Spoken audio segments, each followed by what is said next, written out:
Texas dealer records. All records must be maintained and easily accessible to the Texas Department of Motor Vehicles personnel by anyone that holds a Texas motor vehicle dealer license. All records, including retail and wholesale transactions, must be kept a minimum of 48 months. That's 4 years. All current records and records from the previous 13 months must be kept at the licensed dealership location. Records that are older than 13 months can be stored at another location other than the licensed dealership. You may not store the previous 13 months records at an off-site location. They must be stored at the dealership. Federal law requires some records, such as Federal Trade Commission buyer's guide copies and odometer disclosure statement copies, to be kept for a minimum of 5 years. You're going to be starting a very extensive paper trail when you obtain your Texas Used Motor Vehicle Dealer's License. The most important piece of office equipment that you're going to need in your new business will be a copy machine or a scanner. You're going to create and store copies of every document related to the purchase and sale of every vehicle. If you're thinking about throwing away a document that relates to the operation of your dealership, don't throw it away. Make a copy of it. Records may be kept in electronic format or hard paper copy. If you are storing your records electronically, it is imperative that you have multiple backups. If all your records are stored on only one computer and that computer's hard drive fails, you would not have your records and you would not be in compliance with the law. Records like the names, addresses, dates, VINs, etc., may be kept in a database, and no paper copy is required if they're available for inspection and are capable of being printed out for inspection by the DMV representative at the dealership during normal business hours. Original vehicle titles in the possession of the dealer that aren't being held by a lien holder should be kept in a very secure location. If the original title is kept by a floor planner, the dealer is required to keep a copy of the front and the back of the title at the dealership.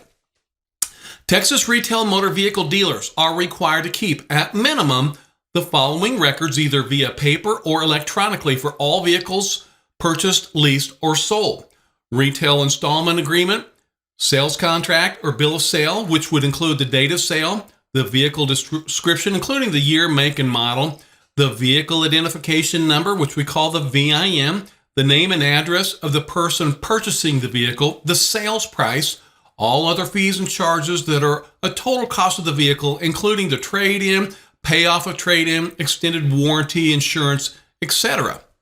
A copy of the application for Texas title after it's filled out and signed by the buyer and seller, and that's Form 130-U.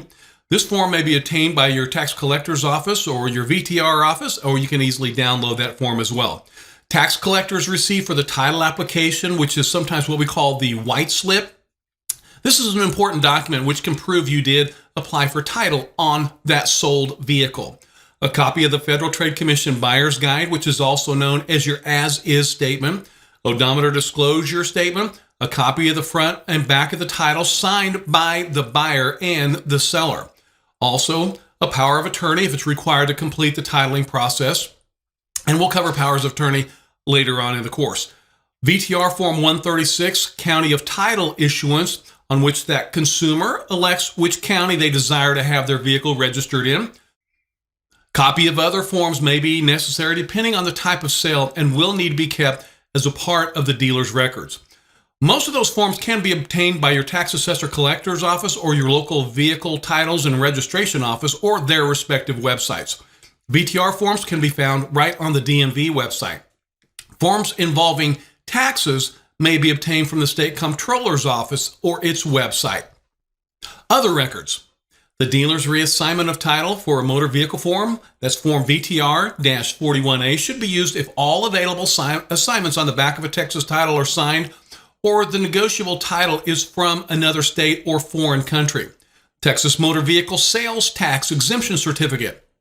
For vehicles taken out of state, that's Comptroller Form 14-312. It's used if the vehicle is sold to someone who claims they are taking it out of the state or the country, whether the transaction is a wholesale or retail sale.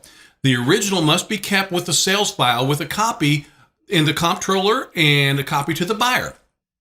Since dealers are required to apply for vehicle titles, This form is an important record that proves the consumer advised the selling dealer that the vehicle was leaving the state. Texas Motor Vehicle Seller Financed Sales Tax, or sometimes we call it the surcharge report. That's Comptroller Form 14-117, which must be filed monthly by seller financers. And that form is also available on the Comptroller's website. All wholesale motor vehicle transactions must keep at minimum the following records, either via paper or electronically, for all vehicles purchased, leased, and sold: a purchase record, bill of sale, sales contract, or auction receipt showing the date of the purchase, the vehicle identification number, that's your VIN, the name and address of the seller and the mileage statement, a photocopy of both sides of the negotiable title after reassigned to the licensed dealer following any wholesale transaction would be required as well. Odometer disclosure statement, if the odometer disclosure is not integrated right into the title. Texas Motor Vehicle Sales Tax Resale Certificate is to be filled out, signed by the buying dealer, and kept in the dealer's sales file. Do not send the completed certificate to the comptroller on that one. When the state comptroller audits your records, the auditor will want to see this form in your records. Form 14-313 is available from the state comptroller's office.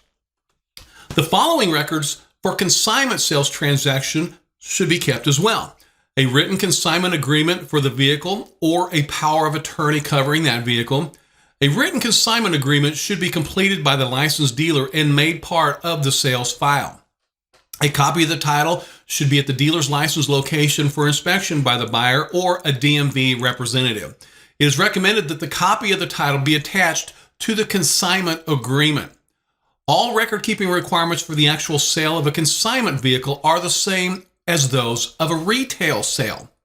In addition to the records required to be maintained under Texas law, you are also required to maintain, at minimum, the following records under federal law, which are going to be covered in greater detail later in the course.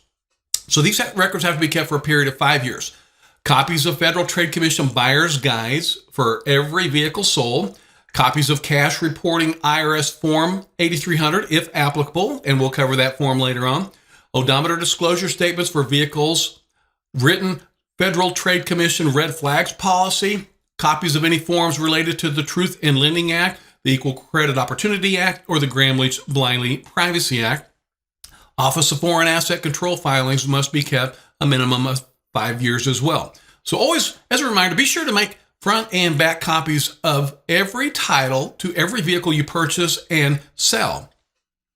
Inspection of records by the Texas Department of Motor Vehicles Enforcement investigators and MVD personnel. Your records must be kept ready to produce for inspection by a Texas Department of Motor Vehicle investigator or MVD personnel at all times. The Occupations Code specifically allows the department to inspect the books and records of a license holder in connection with the performance of its duties under the law. An investigator may show up at your lot and expect to see your records there, or they may request copies to be sent by certified mail. Commonly, investigators send written requests for records, and license holders have 15 days to respond. If a license holder fails to respond, then it can lead to a violation and civil penalties. By having a Texas dealer's license, you're giving the Texas Department of Motor Vehicles the right to inspect your records at any time. The Texas Department of Motor Vehicles Board may issue a subpoena if the records are not produced for inspection within 15 business days of the request. And that's according to the Texas Administrative Code, Title 14, Subtitle A, Chapter 2301.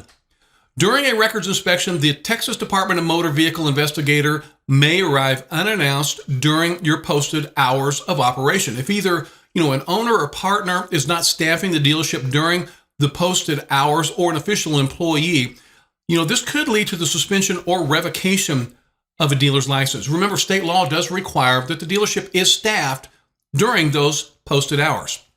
All records shall be available for reasonable inspection within 15 business days of the request. Your dealership has to be staffed. It's this Texas law. Next, I want to talk about the Texas Department of Motor Vehicles Board. The Texas Department of Motor Vehicles Board conducts hearings at least 4 times a year. However, it might meet more frequently depending on the current needs. And They review, approve, and rescind new rules. The Texas Department of Motor Vehicles Board consists of 9 members, and it's a part of the Texas Department of Motor Vehicles. The 9 members are appointed by the Texas governor, then confirmed by the Texas Senate. The governor selects one member of the board to chair the board, and the members of the board elect the vice chair of the board. Texas law requires 3 members of the board to be licensed motor vehicle dealers. 2 of the dealers are new franchise motor vehicle dealers, and 1 must be an independent non-franchise dealer.